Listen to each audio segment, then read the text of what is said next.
Thaina mamangai matam amada khul amada langlen kaubi masak matau yamna phajabi leisabi macha ama leirami. Langlen gi mabung ahum leirami. Langlen gi mabung ahal gi mamingna ibo hal haina kaurami. Aduga mabung yaima gi mamingna ibo yaima kaurami. Mabung atonba adugi mamingna ibo ton haina kaurami. Langlen mo mabung ahum duna yamna luna nushina tawbirami. Yumgi thabak amata su tawhalamde. Mabung ahum na langlen bo yamna kena yoklami. Machal nupi langlen bo asum senarami. Yumdagi mapaso thokhalamde. Langlen mabung ahum da yengduna. Tachao, hayengdi itamayamga pata hi tongduna koi bachat kani hai. Aisu makhoi ga punna hi tongduna koi bachat luke. Hai, chatpa yade jantombi. Matam se yamna phatrabani. Imagi aroiba mikupta nangbu nabung ekhoida cheksina sinarambani. Tachao, itamayam su yaudoni kaisu tawroi. Hai, adumna haiganune. Soiba haibasi tamba ngamba nate. Nangna koiba chatninglabasu. Nang tayaigara, nang tatongara chatlo. Langlendo mabunggi wa aduda machindu paithokduna lairami. Ibo halso machal nupi saure haiba khanglami. Icha tombi nangbo tachauda saurabro. Tachawna hairibase ichalgi phananabani. Nabung ahumna ichalbu numit tha yengbugumna yenglibani. Karigumba ichalna khudongthiba thoklabadi nabung ahumdi kari oihogani. Langlen su mabunggi wado tabada nungaitana. Tachaw, ai saudi nachalgidi ibung ahumna imasuni ipasuni. Asumna machin manawdo yamna nungsinana leiminarami. Langlendo lok lai hotawduna yamna kanna narami chak isingsu ningthi nungaina charamde. Aduna mayangsu yamna kangsille. Machalna na aduna lairabanina mabung ahumdusu thabak chatlamde. Ibo hal machalgi manakta famduna machalgi seba tawrami. Ibo yaimana machalna chana naba champut kanna phutli. Ibo tona machalbu yengna naba amaiba kauba chatlami. Ibo yaimadu champut puduna machalgi manakta changlai. Ichantombi, se, champut se khara chasi, tayai ilake. Tayai, ai kimta chaningdi. Ichantombi, khara chasi luni se, hakchangdo yamna sole. Asi haiduna champutto ilami. Ibo tonsu machanbu yengna naba amaiba ama puraktuna machalbu yenghalami. Asumna amaibana yengbadagi langlenso tapna pharaklami. Asumna matam kharagi matungda machil manaw ahumdu nupi thiraklami. Ibo halgi nupigi mamingna memcha aduga ibo yaimagi nupigi mamingna tharo. Ibo tongi nupigi mamingna sanare. Memchaga tharogadi mabuk yamna phatlamdi aduga sanare di mabuk pharami. Mayamba ahumna langlen buluna nungshina tawbudu uraga memchaga tharogadu yamna sauninglammi. Nongma memchana magi nupada sumna hairami. Moita jaw. Hojikti aikhoigi langlenso leisabi haibado pharabanina. Masu imungi thabakse khara tamsinba hoba yari. Hayeng migi mayumda chatlaga aikhoina karimata takpi tambirakte haiduna mina ngangnakhigani. Nupi, aigi ichalse angang yamna oi. Adugishu mathakta. Ichalse maraibag yamna thizaraban. Imagi minungsi phangja haudraba ichal. Aduna nusho ichalna thamoi sokadaba thabak amata tawba yade. Memcha haifet soktuna nungsu nungsikhraboida makhoigi machalase. Nupi, aina male masida khwaidagi nungsiba hayu hairagadi aigi ichali. Ho nungsibiyo hayeng soiraklaba kanda aikhoidadi tainabirakano. Asumna memchaga ibohalgado wari sanarami. Tharo sumagi nupada moida yai. Aikhoi chalanglense kemandana kebak thoni. Khare lairadi mayumakai pangena hairani. Thabak sumana amata haide. Hayeng migi khadang makha thani. Nupi, ichalse yamna ngangoi. Mabung aikhoigidi ichalase thawai. Ichalgidama mabung ahumna tawwa ngamloidaba amata laide. Moida yai hoina nachalse nungsiyena sum yumsida thambadi yara oi. Nongmadi yumase thadoktuna sagai amata tinkiba haibase soidrabani. Sidana aikhoina nungsirini haiduna thabak mana amata su tawhandre. Adadi sumaina leiba yaroi. Nupi, aishu khangin. Ichalna yumasida lairiba makai awaba thabak amata suhanba yaroi. Hek suhalambadane nang nanamdu tatlikhong. Magi nupagi wadu tabada tharodo yamna saunginglami. Somda iboton sumagi nupi sanaraida asumna hairami. Nupi, ꯑꯩꯈꯣꯏ ꯏꯆꯟꯇꯣꯝꯕꯤꯁꯦ ꯃꯔꯥꯏꯕꯛ ꯌꯥꯝꯅ ꯊꯤꯖꯔꯕꯅꯤ. ꯏꯃꯥꯗ ꯑꯣꯏꯅꯕ ꯀꯦꯖꯕ ꯐꯪꯍꯧꯗ꯭ꯔꯕꯅꯤ. ꯏꯆꯜꯅ ꯅꯨꯡꯉꯥꯏꯔꯒ ꯑꯩꯈꯣꯏꯅ ꯅꯨꯡꯉꯥꯏꯔꯤꯕꯅꯤ. ꯑꯗꯨꯅ ꯃꯇꯝ ꯄꯨꯝꯕꯗ ꯏꯆꯜꯕꯨ ꯃꯊ꯭ꯋꯥꯏ ꯅꯨꯡꯉꯥꯏꯅꯕ ꯅꯪꯅ ꯍꯣꯠꯅꯧ. ꯃꯣꯏꯇꯥꯇꯣꯟ, ꯑꯩꯅꯁꯨ ꯑꯩꯈꯣꯏꯒꯤ ꯏꯆꯟꯇꯣꯝꯕꯤꯁꯦ ꯑꯩꯅ ꯍꯦꯛ ꯄꯣꯛꯄ ꯏꯆꯥꯃꯛꯅꯤ ꯍꯥꯏꯅ ꯈꯟꯖꯔꯤꯕꯅꯤ. ꯑꯁꯨꯝꯅ ꯏꯕꯣꯇꯣꯟꯒ ꯁꯅꯥꯔꯩꯒꯁꯨ ꯋꯥꯔꯤ ꯁꯥꯟꯅꯔꯝꯃꯤ. ꯃꯊꯪꯒꯤ ꯅꯨꯃꯤꯠꯅꯤ. ꯃꯦꯝꯆꯥꯒ ꯊꯔꯣꯒꯗꯨ ꯇꯨꯔꯦꯜꯗ ꯐꯤ ꯁꯨꯕ ꯂꯥꯛꯂꯝꯃꯤ. ꯃꯧ ꯑꯅꯤꯗꯨ ꯐꯤ ꯁꯨꯅ ꯁꯨꯅ ꯋꯥꯔꯤ ꯁꯥꯔꯤ. ꯊꯔꯣꯅ, ꯏꯆꯦ, ꯑꯩꯈꯣꯏꯁꯦ ꯃꯤꯅꯥꯏ ꯑꯣꯏꯕ ꯂꯥꯛꯄꯒ ꯆꯞ ꯍꯦꯛ ꯃꯥꯟꯅꯈ꯭ꯔꯦ. ꯃꯕꯨꯡ ꯑꯍꯨꯝꯁꯤꯅ ꯃꯆꯜ ꯅꯤꯡꯂꯤꯕꯅꯤ ꯍꯥꯏꯗꯨꯅ ꯑꯗꯨꯝ ꯇꯧꯗꯨꯅ ꯂꯩꯈ꯭ꯔꯦ. ꯃꯆꯟꯅꯨꯄꯤꯅꯦꯅ ꯇꯧꯔꯤꯁꯦ ꯊꯕꯛ ꯃꯅꯥ ꯑꯃꯠꯇꯁꯨ ꯁꯨꯗꯦ. ꯅꯣꯡꯉꯥꯟꯕꯗꯒꯤ ꯅꯨꯃꯤꯠ ꯇꯥꯕ ꯐꯥꯎꯕ ꯇꯨꯝꯕꯒ ꯆꯥꯕꯒ ꯇꯧꯗꯨꯅ ꯑꯗꯨꯝ ꯂꯩ. ꯃꯥꯒꯤ ꯃꯐꯤ ꯃꯔꯣꯜ ꯐꯥꯎꯕ ꯑꯩꯈꯣꯏ ꯃꯧꯍꯨꯝꯅ ꯁꯨꯔꯤꯁꯤꯗꯤ ꯔꯥꯖꯀꯨꯃꯥꯔꯤ ꯐꯥꯎꯕ ꯃꯥꯒꯤ ꯑꯁꯨꯝꯅ ꯅꯨꯡꯉꯥꯏꯔꯝꯃꯣꯏ. ꯑꯁ ꯀꯥꯟꯅꯗꯦ ꯏꯆꯦ, ꯂꯥꯡꯂꯦꯟꯁꯦ ꯑꯊꯨꯕꯗ ꯅꯨꯄꯥ ꯑꯃ ꯌꯦꯡꯂꯒ ꯂꯨꯍꯣꯡꯈꯤꯅꯕ ꯇꯧꯁꯤ.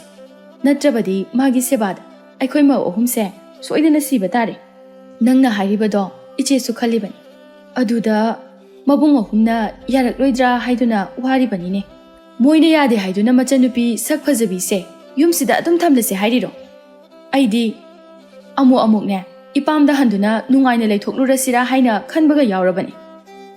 ꯍꯣ ꯏꯕꯦꯝꯃ, ꯅꯪꯗ ꯅꯠꯇꯦ, ꯑꯩꯁꯨ ꯈꯟꯕ ꯀꯨꯏꯔꯕꯅꯤ. ꯏꯄꯥꯝꯗ ꯂꯩꯔꯤꯉꯩꯗꯗꯤꯅꯦ ꯀꯌꯥꯗ ꯅꯨꯡꯉꯥꯏꯅ ꯂꯩꯖꯈ꯭ꯔꯕ. ꯏꯃꯥ ꯄꯥꯕꯅ ꯊꯕꯛ ꯑꯃꯠꯇ ꯌꯥꯎꯍꯜꯂꯛꯇꯦ. ꯁꯤꯗ ꯂꯥꯛꯄꯗꯒꯤꯗꯤ ꯈꯨꯠꯀꯥꯁꯦ ꯂꯣꯏꯅ ꯀꯥꯏꯔꯦ. ꯑꯁꯨꯝꯅ ꯃꯧ ꯑꯅꯤꯗꯨ ꯋꯥꯔꯤ ꯁꯥꯟꯅꯗꯨꯅ ꯐꯤ ꯁꯨꯔꯝꯃꯤ.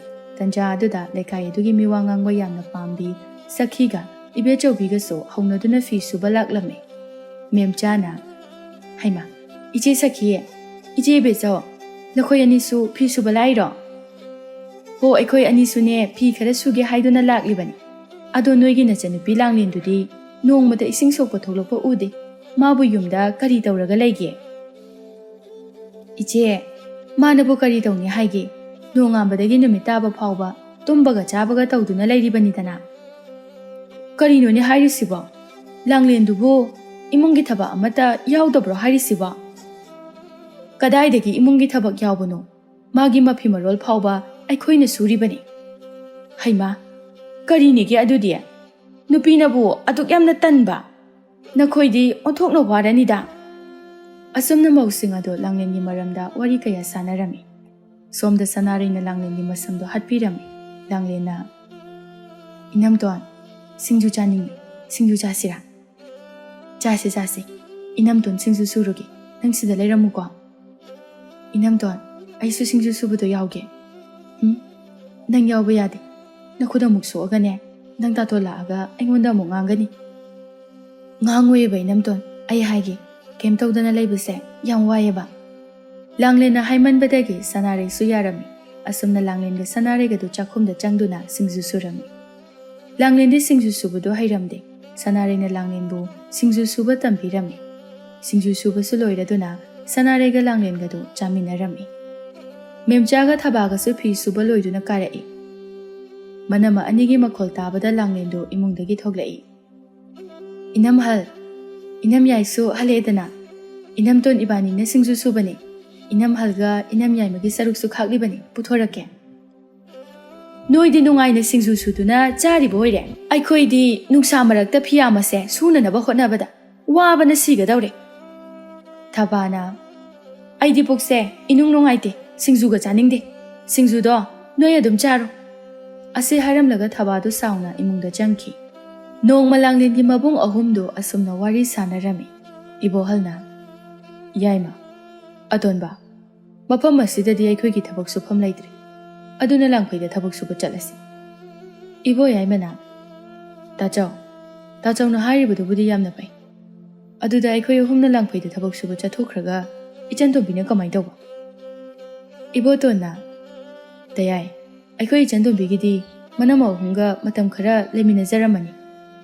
ꯏꯕꯣꯍꯜꯅ, ꯏꯌꯥꯝꯕꯁꯨ ꯑꯇꯣꯟꯕꯅ ꯍꯥꯏꯔꯤꯕ ꯑꯁꯤꯅ ꯐꯒꯗꯕ ꯃꯥꯜꯂꯤ. ꯑꯁꯨꯝꯅ ꯃꯆꯤꯜ ꯃꯅꯥꯎ ꯑꯍꯨꯝꯗꯨ ꯋꯥꯔꯤ ꯁꯥꯟꯅꯔꯝꯃꯤ.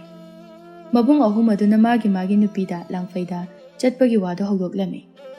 ꯃꯈꯣꯏꯒꯤ ꯃꯆꯟꯅꯨꯄꯤ ꯂꯥꯡꯂꯦꯟꯕꯨꯁꯨ ꯆꯦꯛꯁꯤꯟꯅ ꯁꯦꯟꯅꯅꯕ ꯍꯥꯏꯔꯝꯃꯤ. ꯃꯊꯪꯒꯤ ꯅꯨꯃꯤꯠꯅꯤ. ꯃꯕꯨꯡ ꯑꯍꯨꯝꯗꯨ ꯂꯥꯡꯐꯩꯗ ꯆꯠꯅꯅꯕ ꯊꯧꯔꯥꯡ ꯇꯧꯔꯝꯃꯤ. ꯃꯕꯨꯡ ꯑꯍꯜꯅ ꯂꯥꯡꯂꯦꯟꯗ ꯑꯁꯨꯝꯅ ꯍꯥꯏꯔꯝꯃꯤ. ꯏꯆꯟꯇꯣꯝꯕꯤ, Matam kharadina na masinga leminaram. Langpaidagi halakpada ichalgi firol fazaba leirake ko. Tayai, tacho, taton, nachaldi kaisu pamjade. Ibung ahum na tekta kaidana yumasida mo halakpada nachal ngai jaramge. Mabung ahum adu machanupigi nuksiraba wahaidu tabada penjarame. Machil manawgi nuksinaba adu ubada memchaga thabagadu yamna sauninglammi. Asamna langlengi mabung ahum duso langpaida thabuk suba chatkirame.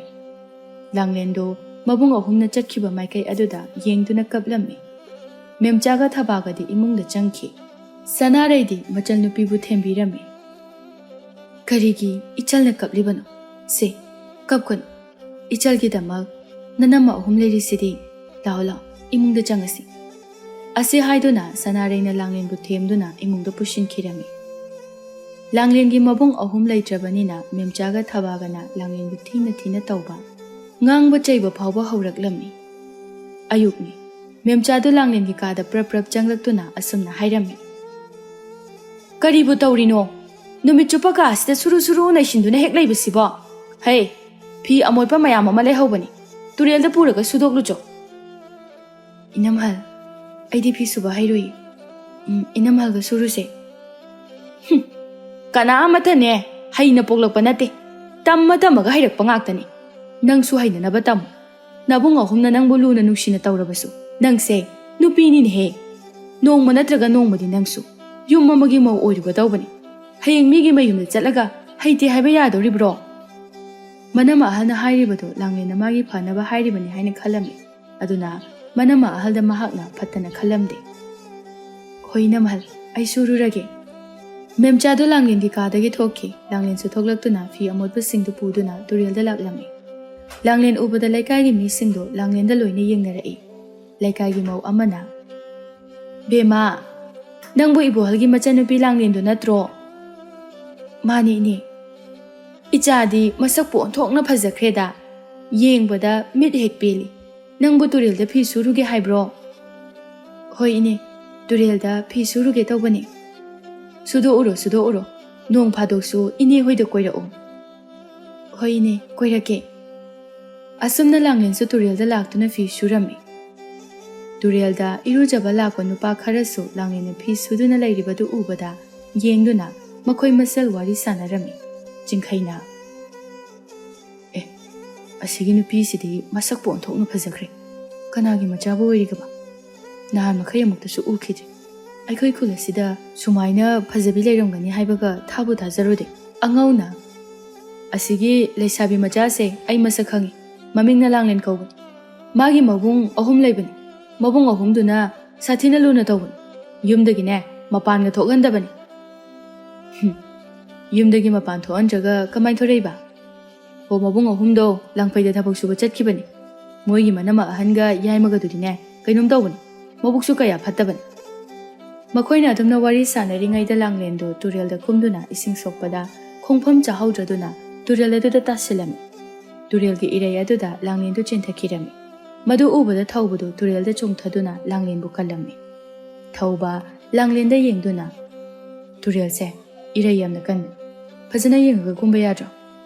Langlen thawbada yengduna ibungna ngasidi nachalgi thawai bu kanbiri.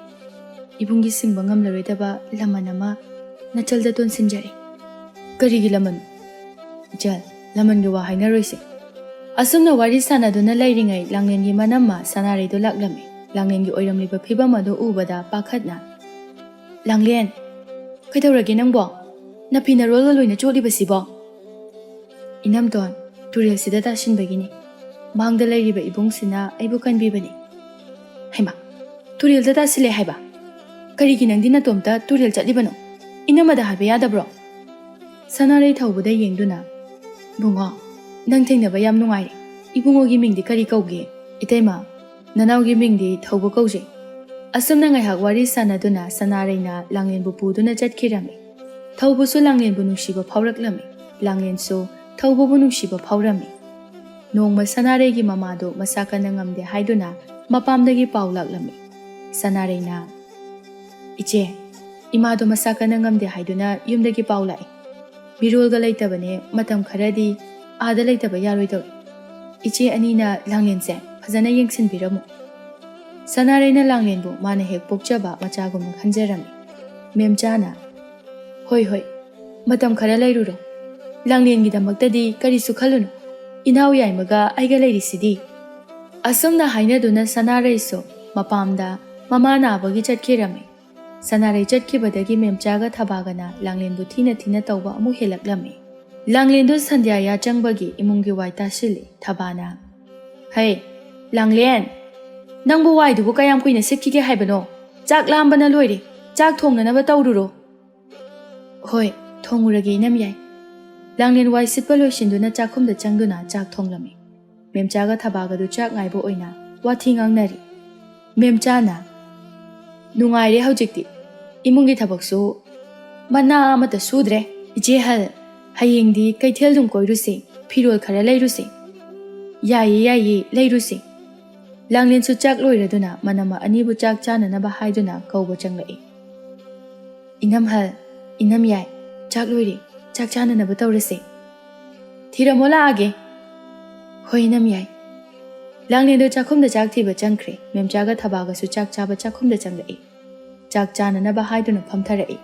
Hensang adu ubada memchana Karino injang mahi sidia. Iroibubu yarani. Chagadaba tanbu talle. Tharodo insang adu haiduna chak chaba haurami. Kaino thum sidia.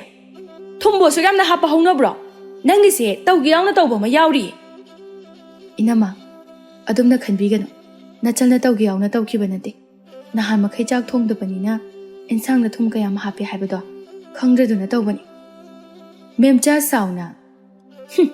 Sigi chak sidine. Nakhoigi nama asibadu da pijaw. Asi haiduna chak aduda khut hamjilaga thoki. Tharona nangse yam phattaba angang. Iche se sauduna chak chada bi chakribase nungairamani. Chak se nangna thanda chahawro. Asi hairamlaga tharo hogotuna chatki. Langlendu manama anigi matawaduda mathwai yamna nungaijaramde. Langlen mabung ahumbu ningsingduna mapi ira chelai. Asumna numit adu hauki mathangi numitani. Tharodu Langlengi manakta changlaktuna. Hey, Langlen! Mai thaningai sing amata leite. Umangda chatuna ne sing khara thiruju chalo. Inama umangda itomta chatpadi ki inamaga chatminaruse. Kari tawbagi kiriba mi mayam amasu sing thibagi ne umangda lairamgani. Ai sing lumdoini yam thuna chalo. Langlen so umangda laklam. Umang aduda mi laibadi uramde. Langlen umang manungna sum changlakpada nupa amana makuta singjang paiduna ujawa makanna yali. Madu Langlena urami. Nupa adu thawbani. Thawbana tung onduna uyanba aduda Langlena thawbubu masak khanglamde. Umang aduda mi amadi lairamba aduda masado kibadi khara pharami. Langlen wakhalda khali. Swaisidagi sing khara khulaga yumda halagi. Manungda yamna changsilaroigi. Kaiga amuk thoradi ai khudong thiba tagani. Langlendu umang adudagi sing matek mata khara khunba haurami. Thawbusu uyanba leptuna makhwangda yetliba khudai adu laukthokhtuna humang taithoklami. Thawbana mi laibagi samin phangba aduda tung onthoktuna yenglubada Langlenna sing khunduna lairambadu ubada thawba ngakna. Langlen, nangdi umangsida natomda kaidoba laiba? Ibong, ai sing thiba lakpani. Umang asida tamthiraba sa kaisu lairibani. Hayeng makhaidine natomta lakano. Nangi singdo ai thibirage. Yarni deibong ai adom thirage. Ibungi uyangadabado adom yanjaro. Nangna thiradi kuirani ai thibirage se. Asumna thawbana Langlengi sing thibirami. Langlen so thawbagi mawong mataw aduda nungsiba phawraklami. Thawbaso Langlenna puba ngamgadaba sing mapun ama thibirami. Langlen sing mapun ado makokta thangkatuna. Ibong adudi ai amuk chalukhige. Hoi fazana chalo. Asumna Langlen su chatkirami. Thawba Langlenna chatkibadu yengduna wakhalda asumna khallami. Kayada chamjaribano magi matawse. Magi matawse uraga hena nungsiba phawhal. As aidi Langlengi wakhal khallingaida uyanbaga loi kauthoredana. Thawbadu uyanba amuk hawraklami. Langlen su makokta sing kokthong adu puduna mayumda halaklami. Langlen sumang yaurakpada memchaga tharogado mapi nana setuna imungdagi thoglai. Langlen ubada tharona Hey, umangda sing thiba chatpabu atuk yamna kuibro. Nang ngaiba ngamdadana aise ising aingmana irujarabani. Ichega ega kaithel da chatluge. Kaidagi phau khairaga phau suramu. Asi hairamlaga memchaga tharoga su kaithel da chatkirami. Langlen mana kaidagi phau khaiduna phau suramu haibaduda haiboi haitaboy. Kaida kaduna phau khairami. Langlen wabana suloire. Langlen phau khaiba loiduna phau singadu sunanaba haiduna taurami. Langlen do nahan makai tawdabagi phau subadu hairamde. Ngaihak leibaga memchaga tharoga su kaithel-dagi moina set chananaba firol mayam leiruraga halaklami. Langlena phau amata suramdabadu ubada memcha sauna. Hey, minai nubi. Nangonda kari hairamge? Ha? Nangonda phau suramona haiba natro? Nangna haiba sukyamna injibasibu karigino? Asi haiduna memchaga tharogana langlenbu yamna thina phubirami. Langlen kaptuna inama nai aibu phubigano. Ai haitaduna phau suramdabani. Langlena hairibadu tadabida makhoi ani changduna langlenbu phurami. Tanja aduda langlengi mabung ahumduso langphaidagi halaklami. Manama anina langlenbu phuribadu ubada yamna sauna makhutta lichai amamam paiduna changlai. Mabung ahum lakpada tharona hana urami. Madu ubada tharodi pakhatpana loikre. Tharo khadak tawraklami. Moita yai. Ichena aikhoi langlense. Mana haiba India haiduna yamna thina phubire. Aina khamtokpasu yadre. Tharona adumna haibaduda memchasu yengthokre. Magi nupana utup ama pairaga changlaklibadu ubada memcha pakhatpana loire. Memcha lat tawduna moita chaw aina phubanate inaw yaimana phubani. Aidi sum khamtokpani.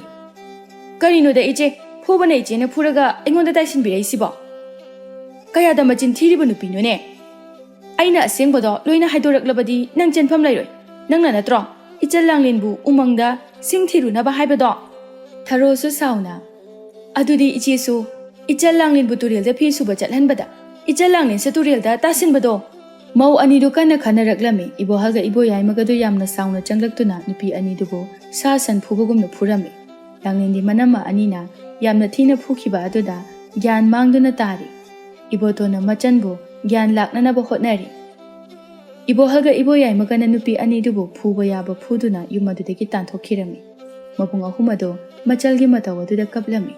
Ibohalna iboyaima chalo amaiba kauruju chalo. Hoita chaw ai kauruge. Iboyaimado amaiba kauba chatkirami. Ibotona machalbu imungda pushinduna phamungda hiphalami. Numit tha yengbagumna yengjariba machalgi masada phubagi dakpham mayam ama taribadu ubada saunningbana makhut masagado prok thektuna khangli. Iboyaimasu amaiba ama puduna laklami. Amaibaduna langlenbu yengnami. Mahakna kanna hotnarabasu langlendo wakhal taraklamde. Amaibadu nungaitana Ibohal Najalgisi yamna lurene he. Ibohal pakhatna khura aikhoi jandombise kanbungam lareja. Mihul budi lai haibabu singli nauri pumba mathau tawdre. Najalse kanbungam gani haiba thajadre. Amaibadugi wadu tabada mabung ahumdu yamna kablami. Mabung ahum aduna majalgi thawaibu kanbinaba kaptuna haijarami. Amaiba aduso mabung ahum adugi matawadu ubada yamna nungaijaramde. Amaiba aduna asumna amuk hairai. Najalgi punsi kannanaba upai amakhakti lai. Kari upai no? Haibiyu khura. Jinglon taret lalaga umang ama laibani. Umang aduda lairembina onkhiba hainau pambi ama haubu. Madugi hainau pambi adudagi hainau ama hektuna pijarabadi. Nakhoigi nachanupi ase kanba ngamgani. Adubu umang ado miyoibadi lairadan. Sa uchek phawbuna changba ngamnadabani. Umang aduda hingchabi ama laibani. Amaibadusu wahai adu hairamnaga chatkirami. Machinmana ahumdo asumna wari sanarami. Ibohalna Yaima atonba nakhoi ani nachalse phajana senaram. Tachawna hainau adubu lauruge. Ibo yaimana tachaw hainau do nana oina lawjaruge. Tachawna hainau adu lawbu chatpada khudong thiba tabasu yai. Aduna nana oina chacharuge. Ibo tona nate tayai. Nana oina chacharuge. Tachawga tayaigana ichantombi asi sanglam. Ibo halna aina khudong thiba tarabasu ina wani di tahanba pamde. Aduna mafam aduda tachaw oina chatluge. ꯃꯈꯣꯏ ꯑꯍꯨꯝꯗꯨ ꯃꯥ ꯆꯠꯀꯦ ꯍꯥꯏꯗꯨꯅ ꯍꯥꯏꯅꯔꯝꯃꯤ꯫ ꯊꯧꯕꯁꯨ ꯂꯥꯡꯂꯦꯟꯒꯤ ꯄꯥꯎꯗꯨ ꯇꯥꯕꯗ ꯌꯥꯝꯅ ꯅꯨꯡꯉꯥꯏꯖꯔꯝꯗꯦ꯫ ꯂꯥꯡꯂꯦꯟꯒꯤ ꯄꯨꯟꯁꯤ ꯀꯟꯅꯅꯕ ꯆꯤꯡꯂꯣꯟ 8 ꯂꯥꯜꯂꯒ ꯂꯩꯕ ꯎꯃꯪ ꯑꯗꯨꯗꯒꯤ ꯍꯩꯅꯧ ꯑꯗꯨꯕꯨ ꯍꯦꯛꯂꯨꯔꯒꯦ ꯍꯥꯏꯅ ꯈꯜꯂꯝꯃꯤ꯫ ꯊꯧꯕꯗꯨ ꯍꯩꯅꯧ ꯑꯗꯨꯕꯨ ꯍꯦꯛꯄ ꯆꯠꯅꯅꯕ ꯇꯧꯔꯝꯃꯤ꯫ ꯑꯁꯨꯝꯅ ꯊꯧꯕꯁꯨ ꯅꯨꯃꯤꯠ ꯀꯌꯥꯅꯤ ꯆꯪꯗꯨꯅ ꯆꯤꯡꯂꯣꯟ ꯑꯗꯨꯕꯨ ಲಾಂದುꯅ ꯎꯃꯪ ꯑꯗꯨ ꯌꯧꯔꯛꯂꯝꯃꯤ꯫ ꯎꯃꯪ ꯑꯗꯨ ꯌꯥꯝꯅꯁꯨ ꯃꯝꯂꯝꯃꯤ꯫ ꯊꯧꯕ ꯂꯥꯡꯂꯦꯟꯒꯤ ꯊꯋꯥꯏ ꯀꯟꯅꯤꯡꯕꯒꯤ ꯃꯌꯥꯏꯅ ꯃꯁꯥꯗ ꯑꯀꯤꯕ ꯑꯃꯠꯇꯁꯨ ꯌꯥꯎꯗꯅ ꯎꯃꯪ ꯑꯗꯨꯗ ꯂꯥꯛꯂꯝꯃꯤ꯫ ꯍꯤꯡꯆꯥꯕꯤ ꯑꯗꯨꯁꯨ ꯃꯤꯅꯝ ꯅꯝꯕ ꯑꯗꯨꯗ ꯀꯗꯥꯏꯗꯒꯤꯅꯣ ꯍꯥꯏꯗꯨꯅ ꯊꯤꯔꯛꯂꯝꯃꯤ꯫ ꯍꯤꯡꯆꯥꯕꯤ ꯑꯗꯨ ꯊꯧꯕꯕꯨ ꯎꯕꯗ ꯅꯣꯛꯂꯗꯨꯅ ꯉꯁꯤꯗꯤ ꯃꯇꯝ ꯀꯨꯏꯔꯕꯒꯤ ꯃꯇꯨꯡꯗ ꯇꯥꯏꯕꯪ ꯃꯤ ꯑꯃ ꯆꯥꯕ ꯐꯪꯒꯗꯧꯔꯤ꯫ ꯇꯥꯏꯕꯪ ꯃꯤ ꯑꯁꯤꯗꯤ ꯃꯁꯛꯄꯨ ꯑꯣꯟꯊꯣꯛꯅ ꯐꯖꯈ꯭ꯔꯦꯗ, ꯆꯥꯊꯣꯛꯀꯗꯕꯕꯨ ꯍꯦꯛ ꯄꯥꯝꯃꯨꯏꯗ꯫ ꯊꯧꯕ ꯍꯤꯡꯆꯥꯕꯤ ꯑꯗꯨꯗ ꯌꯦꯡꯗꯨꯅ, ꯍꯤꯡꯆꯥꯕꯤ, ꯅꯪꯅ ꯑꯩꯕꯨ ꯆꯥꯒꯦ ꯍꯥꯏꯔꯕꯁꯨ ꯀꯣꯟꯅ ꯆꯥꯕꯤꯌꯨ꯫ ꯎꯃꯪ ꯑꯁꯤꯗ ꯍꯧꯔꯤꯕ ꯂꯥꯏꯔꯦꯝꯕꯤꯗꯒꯤ ꯑꯣꯟꯈꯤꯕ ꯍꯩꯅꯧ ꯄꯥꯝꯕꯤ ꯑꯗꯨꯗꯒꯤ ꯍꯩꯅꯧ ꯑꯃꯠꯇ ꯍꯦꯛꯆꯒꯦ꯫ ꯅꯪꯗꯤ ꯍꯩꯅꯧ ꯑꯗꯨ ꯀꯔꯤ ꯇꯧꯗꯣꯏꯕ? ꯊꯧꯕꯅ ꯍꯤꯡꯆꯥꯕꯤ ꯑꯗꯨꯗ ꯋꯥꯔꯤ ꯄꯨꯝꯕ ꯂꯤꯔꯝꯃꯤ꯫ ꯍꯤꯡꯆꯥꯕꯤꯗꯨꯁꯨ ꯊꯧꯕꯅ ꯂꯥꯡꯂꯦꯟꯕꯨ ꯅꯨꯡꯁꯤꯖꯕꯗꯨ ꯎꯕꯗ ꯑꯁꯨꯝꯅ ꯍꯥꯏꯔꯛꯏ, ꯐꯔꯦ, ꯍꯩꯅꯧ ꯑꯃ ꯍꯦꯛꯇꯨꯅ ꯑꯩꯅ ꯅꯪꯉꯣꯟꯗ ꯄꯤꯔꯒꯦ꯫ ꯑꯗꯨꯕꯨ ꯅꯪꯗꯤ ꯑꯩꯅ ꯁꯣꯏꯗꯅ ꯆꯥꯒꯅꯤ꯫ ꯍꯤꯡꯆꯥꯕꯤ, ꯍꯩꯅꯧ ꯑꯗꯨꯕꯨ ꯄꯨꯗꯨꯅ ꯑꯩꯒꯤ ꯂꯥꯡꯂꯦꯟꯒꯤ ꯃꯅꯥꯛꯇ ꯆꯠꯆꯔꯨꯒꯦ꯫ ꯂꯥꯡꯂꯦꯟꯒꯤ ꯁꯛꯇꯝ ꯑꯗꯣ ꯑꯔꯣꯏꯕ ꯑꯣꯏꯅ ꯄꯦꯟꯅ ꯌꯦꯡꯖꯔꯒꯦ꯫ ꯑꯗꯨꯒꯤ ꯃꯇꯨꯡꯗ ꯑꯩ ꯃꯐꯝ ꯑꯁꯤꯗ ꯑꯃꯨꯛ ꯂꯥꯛꯀꯦ꯫ ꯅꯪꯅ ꯂꯥꯛꯀꯅꯤ ꯍꯥꯏꯔꯒ ꯂꯥꯛꯇ꯭ꯔꯕꯗꯤ ꯑꯩ ꯃꯐꯝꯁꯤꯗ ꯁꯣꯏꯗꯅ ꯂꯥꯛꯀꯅꯤ꯫ ꯑꯩꯕꯨ ꯊꯥꯖꯕꯤꯌꯨ ꯍꯤꯡꯆꯥꯕꯤ꯫ ꯍꯤꯡꯆꯥꯕꯤ ꯑꯗꯨꯁꯨ ꯍꯩꯅꯧ ꯑꯃ ꯍꯦꯛꯇꯨꯅ ꯊꯧꯕꯗ ꯄꯤꯔꯝꯃꯤ꯫ ꯂꯥꯡꯂꯦꯟꯒꯤ ꯃꯅꯥꯛꯇ ꯊꯨꯅ ꯌꯧꯅꯅꯕ ꯃꯤꯇ꯭ꯔꯪꯁꯨ ꯇꯥꯛꯄꯤꯔꯝꯃꯤ꯫ ꯊꯧꯕ ꯍꯤꯡꯆꯥꯕꯤꯅ ꯇꯥꯛꯄꯤꯕ ꯃꯤꯇ꯭ꯔꯪꯗꯨ ꯇꯧꯗꯨꯅ ꯂꯥꯡꯂꯦꯟꯒꯤ ꯃꯅꯥꯛꯇ ꯌꯧꯔꯛꯂꯝꯃꯤ꯫ ꯊꯧꯕ ꯃꯥꯅ ꯄꯨꯔꯛꯂꯤꯕ ꯍꯩꯅꯧ ꯑꯗꯨꯕꯨ ꯂꯥꯡꯂꯦꯟꯒꯤ ꯃꯕꯨꯡ 3ꯗ ꯄꯤꯔꯝꯃꯤ꯫ ꯏꯕꯣꯍꯜꯅ ꯍꯩꯅꯧ ꯑꯗꯨꯕꯨ ꯃꯆꯜꯗ ꯄꯤꯖꯔꯝꯃꯤ꯫ ꯍꯩꯅꯧ ꯑꯗꯨ ꯍꯦꯛ ꯆꯥꯕꯒ ꯂꯥꯡꯂꯦꯟꯗꯨ ꯋꯥꯈꯜ ꯂꯥꯛꯂꯝꯃꯤ꯫ ꯃꯗꯨ ꯎꯕꯗ ꯃꯕꯨꯡ 3ꯗꯨ ꯌꯥꯝꯅ ꯍꯔꯥꯎꯔꯝꯃꯤ꯫ ꯏꯕꯣꯍꯜ ꯃꯆꯜꯗ ꯌꯦꯡꯗꯨꯅ, ꯏꯆꯟꯇꯣꯝꯕꯤ, ꯅꯪꯅ ꯉꯁꯤ ꯍꯥꯟꯅꯒꯤ ꯐꯤꯕꯝꯗ ꯑꯃꯨꯛ ꯍꯟꯖꯤꯟꯕ ꯉꯝꯂꯤꯕꯁꯦ ꯅꯪꯒꯤ ꯃꯥꯡꯗ ꯂꯦꯞꯂꯤꯕ ꯅꯨꯄꯥ ꯑꯁꯤꯒꯤ ꯃꯄꯥꯟꯗꯒꯤꯅꯤ꯫ ꯂꯥꯡꯂꯦꯟ ꯊꯧꯕꯕꯨ ꯅꯨꯡꯁꯤꯅ ꯌꯦꯡꯖꯔꯛꯏ꯫ ꯊꯧꯕ ꯃꯄꯤ ꯏꯔꯥ ꯆꯦꯟꯅ ꯂꯥꯡꯂꯦꯟꯕꯨ ꯌꯦꯡꯂꯝꯃꯤ꯫ ꯃꯈꯣꯏ ꯑꯅꯤꯒꯤ ꯃꯇꯧꯗꯨ ꯎꯕꯗ ꯏꯕꯣꯍꯜꯅ, ꯊꯧꯕ, ꯑꯩꯒꯤ ꯏꯆꯜ ꯂꯥꯡꯂꯦꯟ ꯑꯁꯦ ꯉꯁꯤꯗꯒꯤꯗꯤ ꯅꯪꯉꯣꯟꯗ ꯁꯤꯟꯅꯔꯕꯅꯤ꯫ ꯅꯠꯇꯦ ꯏꯌꯥꯝꯕ, ꯑꯗꯨꯝꯅ ꯍꯥꯏꯕꯤꯒꯅꯨ꯫ ꯀꯔꯤꯒꯤꯅꯣ ꯊꯧꯕ? ꯅꯪꯅ ꯑꯩꯒꯤ ꯏꯆꯜ ꯂꯥꯡꯂꯦꯟ ꯑꯁꯤ ꯅꯨꯡꯁꯤꯗꯕꯒꯤꯔ? ꯊꯧꯕꯅ ꯍꯤꯡꯆꯥꯕꯤꯗ ꯋꯥꯁꯛꯂꯝꯕꯗꯨ ꯍꯥꯏꯔꯝꯃꯤ꯫ ꯃꯗꯨ ꯇꯥꯕꯗ ꯂꯥꯡꯂꯦꯟꯗꯨ ꯌꯥꯝꯅ ꯀꯞꯂꯝꯃꯤ꯫ ꯂꯥꯡꯂꯦꯟ ꯀꯞꯇꯨꯅ, ꯏꯕꯨꯡ, ꯀꯔꯤꯒꯤꯅꯣ? ꯀꯩꯁꯨ ꯂꯩꯇꯕꯤ ꯑꯩꯒꯤ ꯊꯋꯥꯏꯒ ꯏꯕꯨꯡꯒꯤ ꯃꯃꯜ ꯌꯥꯝꯂꯕ ꯊꯋꯥꯏꯗꯨꯒ ꯑꯣꯟꯅꯕꯤꯔꯤꯕ?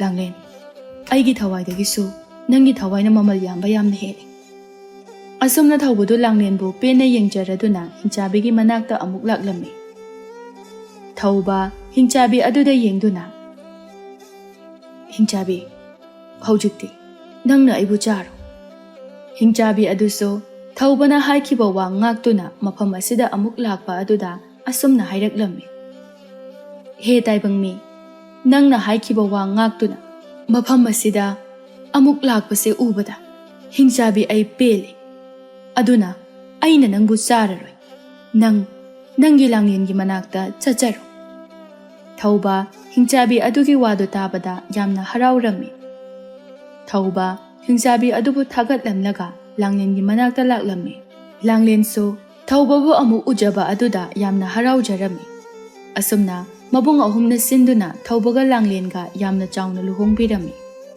ꯃꯦꯝꯆꯥꯒ ꯊꯥꯔꯣꯒꯗꯨ ꯏꯕꯣꯍꯜꯒ ꯏꯕꯣꯌꯥꯏꯃꯒꯅ ꯂꯧꯁꯤꯟꯕꯤꯔꯝꯗꯦ꯫ ꯏꯕꯣꯇꯣꯟꯒ ꯁꯅꯥꯔꯩꯒꯁꯨ ꯅꯨꯡꯉꯥꯏꯅ ꯄꯥꯟꯈꯤ꯫